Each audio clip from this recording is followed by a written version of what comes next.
Okay, so I wanted to do a review of my 2012 Nissan Frontier that I just bought. I hadn't bought used vehicles in probably 25 years. But I said, what the heck, because I reviewed everything else I bought. I reviewed my 2013 Subaru XV Crosstrek when we got it, and I reviewed my 2014 Kia Sportage when we got that. So I thought, okay, well, I'll review this one and tell you what I think of it. I bought this car used, had 77,000 miles on it. Now, when I initially did the video on this, just kind of showing you guys what I got, I mentioned that I might change the transmission fluid, and I was going to show you, how to do that. But I did that pretty much right away, and sorry I didn't do a video of it. This is my first time doing it. So why did I do what's called a drain and fill on this vehicle? Well, Nissan says that if you drive the car, if you do hauling, which this car has not been doing because it didn't have a tow hitch on, which was actually a plus for why I bought it, or if you have been driving it on dusty, dirty roads, to change the transmission fluid out every 30,000 miles. Now, getting this used vehicle, I have no idea the history of it. And I just assume this vehicle, like any other vehicle, probably hasn't been really taken care of. So I decided to change it out. So I went to the Nissan dealership and I bought Matic S, which is more expensive than some other transmission fluids that you can use. However, I thought, for as often as I'm going to do that, I might as well buy the real Nissan fluid, since they caution you on not using other fluids. So I think that cost me, I think I got 5 quarts just in case, because I had no idea how many quarts of transmission fluid I would need. So I bought 5, and I think the bill was like $60. So there's a drain on the transmission pan, and I pulled that out.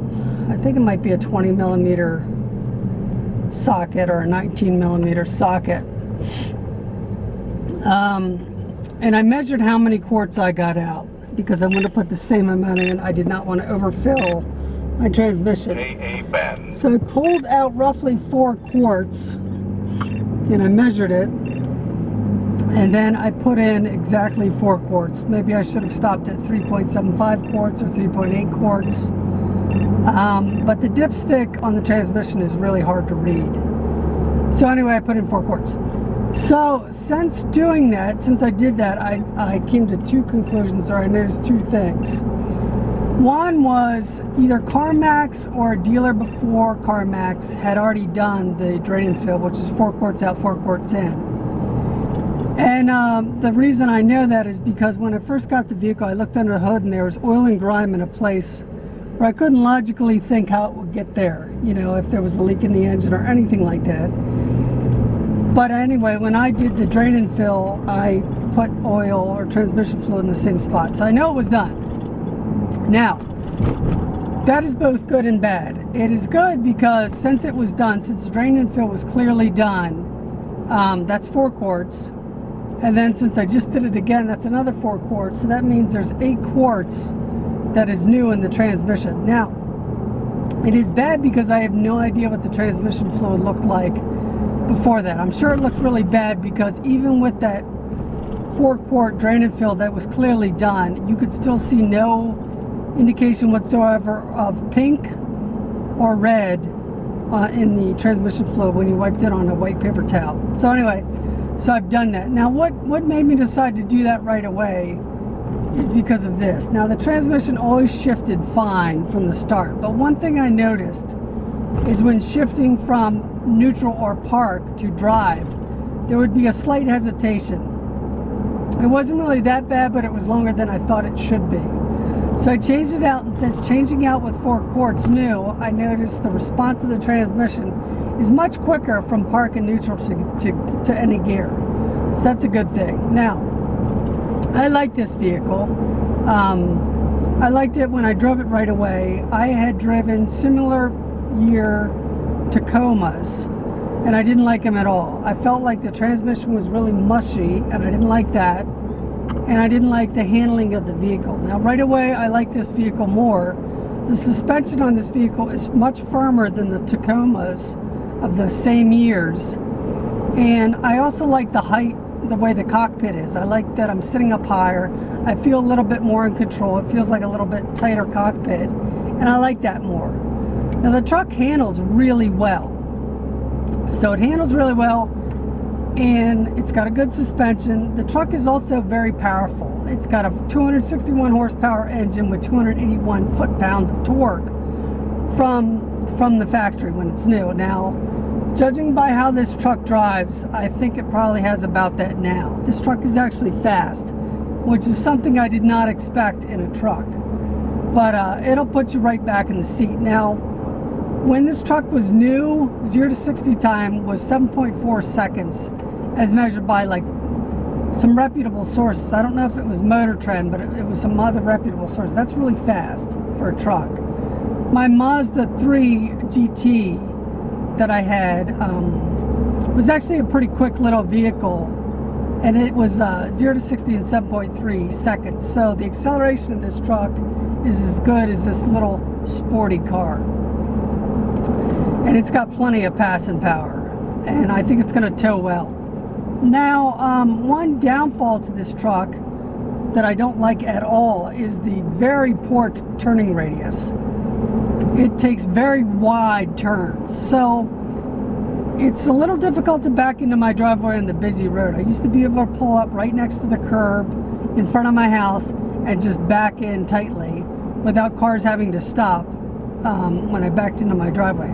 With this truck, I have to pull out further in the road when I back in, and I've had quite a few cars get irritated at me because I stopped in the middle of the road, even though I have my turn signal on, which is an irritant in itself. The people act like that, but anyway, so it doesn't back into the driveway just as well, or just as good. Now you might think that's not a big deal, right? But since the turning radius is not good, I don't think I'm going to be able to back my little trailer into my driveway without backing up cars. And like I said, I live on a very busy road, so that's a downfall. Also, when I leave the driveway to the right, I used to be able to go just down, there's another road on the left, and I'd just be able to turn around in that little intersection and come back up. I can no longer do that.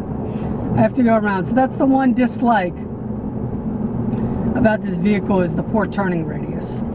Now, as far as off-road capabilities, I have no intention of taking this off-road just for fun. Now, if we're on vacation and we want to go into a woodsy area to do some hiking, I'm sure going to do that. Now, you can check other reviews for off-roading of this vehicle. It gets pretty good reviews, but all the reviews I saw were with the Pro X4, which has a locking rear differential. So, still, I think this thing will do fine. I'm looking forward to it. One review on CarMax of White Marsh where I got it. I love my salesman. Her name was Kendra. I can't remember her last name right now, but she was an excellent salesperson. I really enjoyed her. The car from CarMax and White Marsh was filthy. This car was actually really filthy. Steering wheel was all sticky. The sides were all sticky. There was dirt all over the place. I've since fixed that. I used I cleaned the dash and everything with white vinegar and water. Got all the grime off of that. And I sprinkled a full box of Arm & Hammer in it, baking soda in it. I let it sit with the windows up for 2 hours, and then I vacuumed that out with a standard vacuum. And then I used my Bissell Spot Bot to clean the interior. Now, I got some black wastewater from this on the first 2 times I did that, and on the third I got some pretty dirty brown water.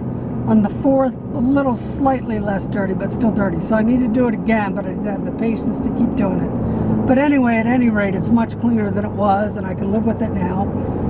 I've got my tow hitch coming for it tomorrow with the wiring harness, so I'm looking forward to that. It'll be ready to tow. And I've got some OEM rubber floor mats that are coming for it, which is going to keep the interior of the vehicle much more clean. So thanks for watching. Not the most exciting review, but I just wanted to review my used Nissan to tell you guys what I think of it. I will be towing with it, and I'll probably do a review of that, even though it's a very light trailer. I can't wait to get it up in the mountains with that trailer to see how it does. I'm sure it's going to do much better than the Kia did.